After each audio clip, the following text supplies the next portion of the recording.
with Mike Turpin and Kirk Humphreys. And good morning and welcome to Flashpoint. Boy, I'll tell you, one of the hottest races in this runoff season is the 5th District, the race for Congress in that district, which of course encompasses a lot of the metro area. The two people on the Republican side are Patrice Douglas, the former mayor of Edmond, and the former corporation commissioner. And our guest today on Flashpoint, Colonel Steve Russell is here. He's back with us. He's been with us a few times, but now you're running again as a candidate. We want to talk about this for just a minute because Steve also was in the legislature for a while.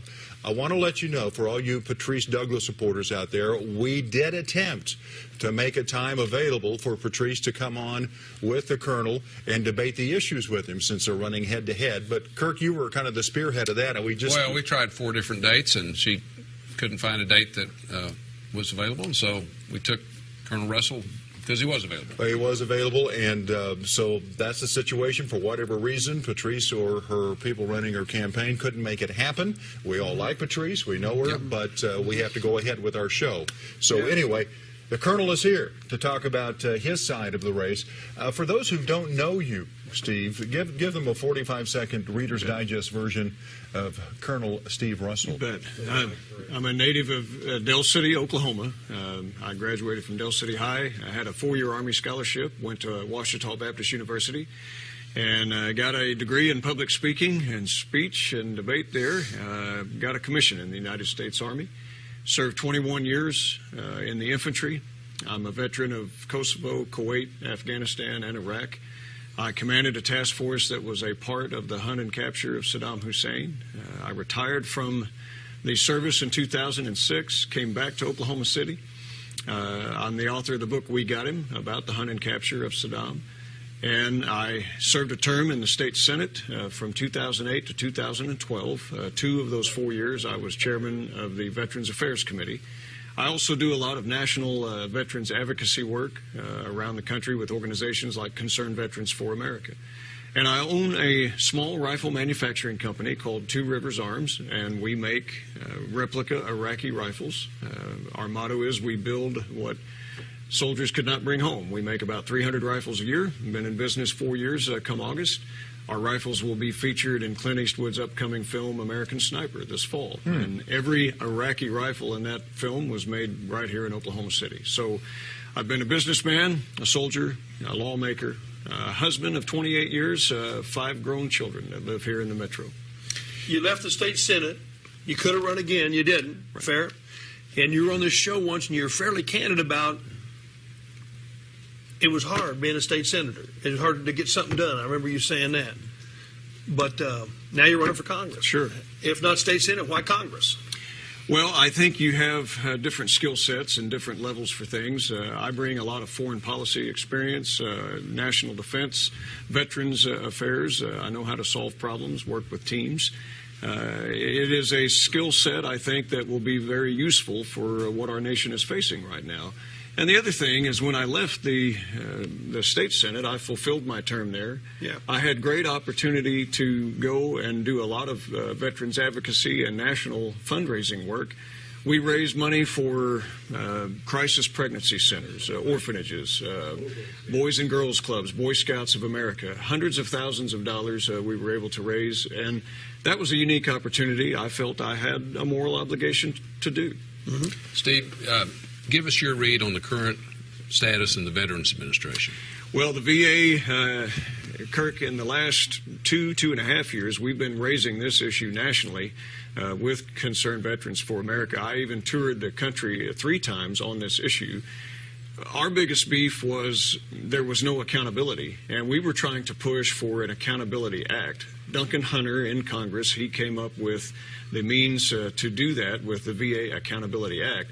Very simple. It just says this, that the VA secretary ought to be able to fire the senior level executives that are not performing. Right now, they can't. And can you imagine running a business or a major corporation where you could not fire non-performing regional managers or executives? Are those executives who you're talking about, are they political appointees? The executives would probably be more hirings. They're called Special Executive Services members, SES 1 through 4. They correspond in rank to brigadier to full 4-star general.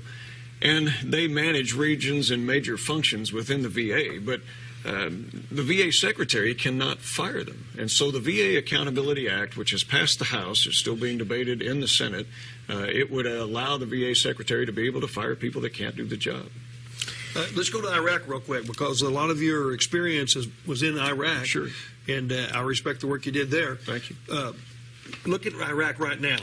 So where did we go wrong as far as how we left that country? Yeah. And look what they're going through right now. Sectarian violence is ongoing like it was once before. The Sunnis and the Shiites are still after each other. Comment. I think you hit it on the head. We left the country. After every major conflict or endeavor that we've been in, certainly in the last 100 years, we have left some type of commitment. Didn't mean large standing bodies of troops, but we left a commitment there. When we didn't sign the Status of Forces Agreement in 2011 timeframe, we basically said, we're done. That was a mistake. If you go back and you look at Japan, we don't have heavy troop commitments in Japan, but everybody knows you mess with Japan, you're messing with the United States of America and its commitment. You look at Germany, you look at South Korea. All of those countries we were able to get stable through a generation or two of peace. Their economies took hold. They've been very vibrant with their resources. Iraq would have been no different.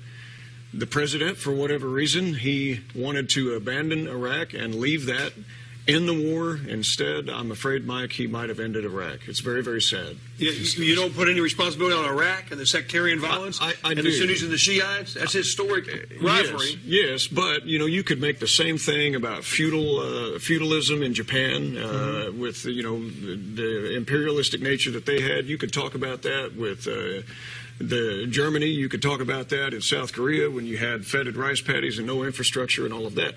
Americans must make a commitment in the places where they go. I just heard from a Dr. Ali yesterday, a friend of mine that lives in Tikrit. It's just very, very sad. It breaks my heart. The Iraqi people do not want this. Maliki, he has made a terrible decision with the Shia Arab government that he has. He is their prime minister, he says, look, we're going to share power, and he gets in power, and then he doesn't share. There is your problem. It is his responsibility, and it's also our lack of commitment. That combined, we see now these jihadist renegades that are causing a lot of problems in Iraq. We're going to take a break. When we come back with our guest, Colonel Steve Russell, running for Congress in the 5th District. We're going to talk about this international incident going on right now. Terrible situation in the Ukraine where a jetliner was shot down. Americans on board. What does this mean for not only the tragedy, but the politics involved? We'll be right back on Flashpoint. Back on Flashpoint with our guest, Colonel Steve Russell, former state lawmaker running for Congress in the 5th District. Now, we want to talk about this international incident that has happened. It's terrible. A Malaysian jetliner. We're going to show you some video here, which by Sunday you've seen all of this, and we are taping on Thursday. So a lot more information is going to be out by the time you see this. That is the smoke from the wreckage of the Malaysian jetliner that was shot down. We believe it was shot down at this point.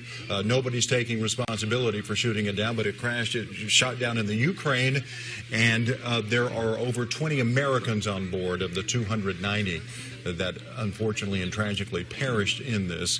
I think we have some more video coming in. This is raw stuff coming in from NBC, and we have some wreckage too that will be seen.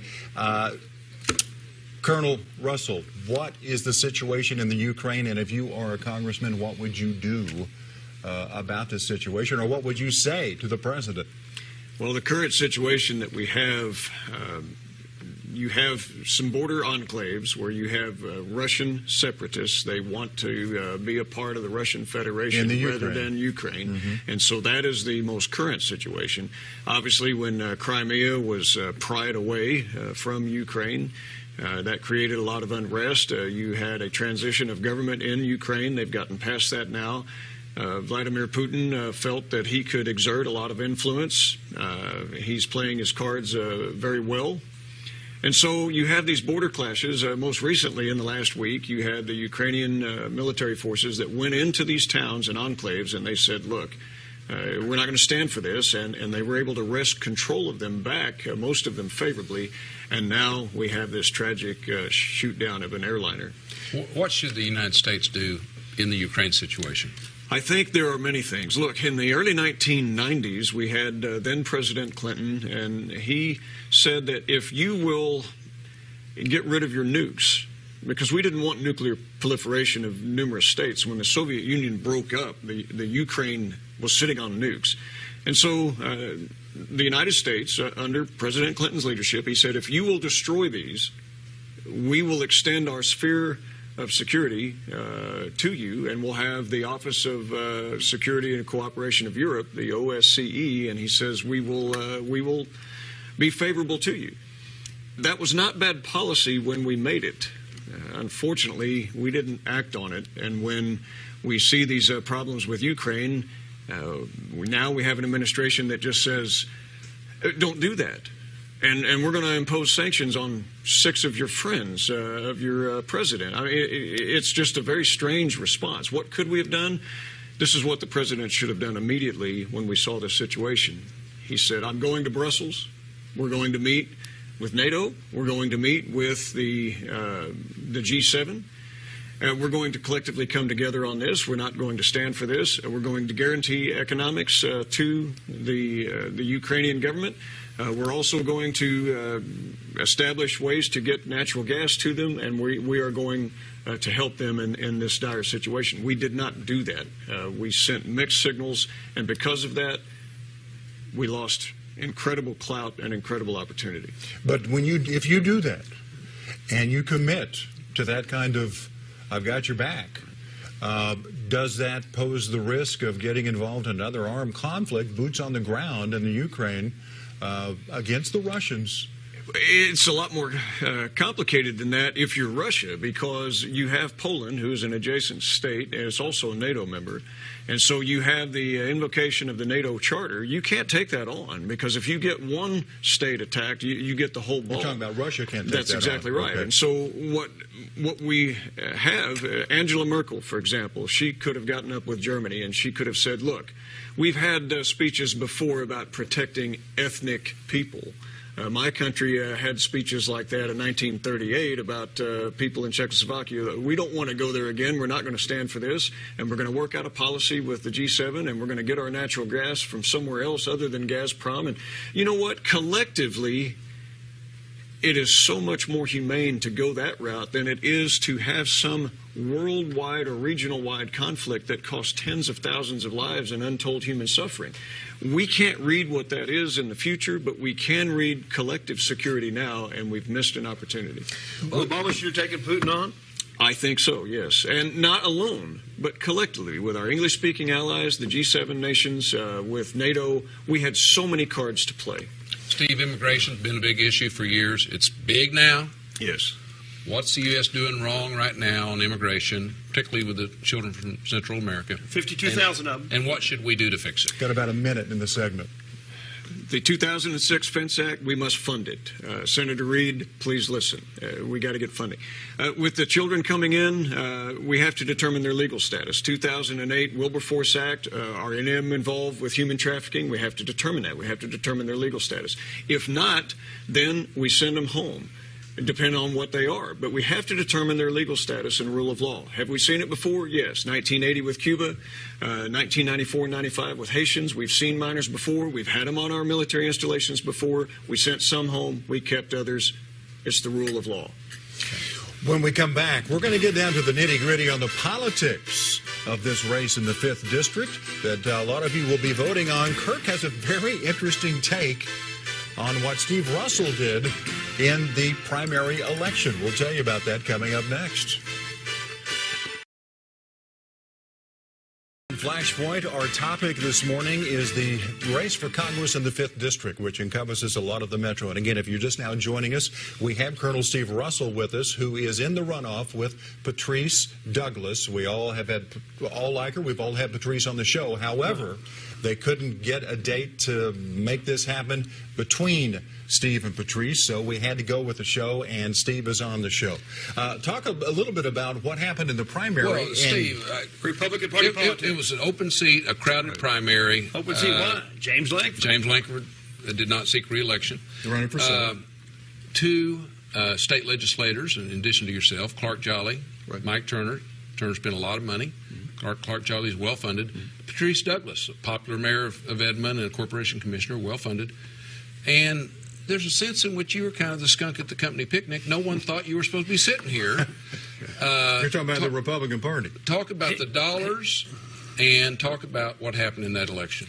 Well, what happened is very exciting. We got the confidence of the voters, and we did that entire race on $180,000.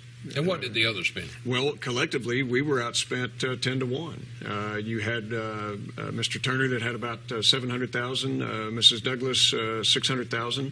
I think Senator Jolly had in the neighborhood of close to $300,000. So yes, there was a lot of. But we didn't whine about that. A soldier fights where he is, and he wins where he fights. And we put together an incredible ground game. We have a great crew of volunteers. We were able to get our message out, connect to voters, and the good news is the people still own the vote. It's very, very humbling. Were you surprised, or is it what you expected? We knew what we were seeing on the ground, and we were very confident going into Election Day that we would be on top. Now, you mentioned something earlier. Somebody in the Republican Party. Well, it's just, people would talk about that race, and almost no one said you'd be in the top three. And so my question was, who is it that doesn't want you to be a congressman? In the Republican Party. I can't answer that, but I know that the voters in the 5th District we've made a very good connection to. And look, there were a lot of good people in the race, no question. But I think as we approach the problems that our country has, we have to get folks that will go and work on these issues. And I'm not only got some skills I can bring to bear there, but I'm ready to go do that. Will you bring the bacon back home, so to speak? Tom Coburn's real famous for being Dr. No and frankly standing up and saying, I'm not going to bring anything back to Oklahoma or anywhere else. Will you? Well, I am not going to make any promise on whether or not I'm going to support some measure I haven't seen. I know that Dr. Coburn and I are like-minded on a great many issues, as I am also with James Langford. We each have our different backgrounds. I'm very predictable, Mike. I have two filters I use: my Judeo-Christian ethics, based upon my faith in Christ, and the Bill of Rights of the Constitution, the United States. Those are the two filters.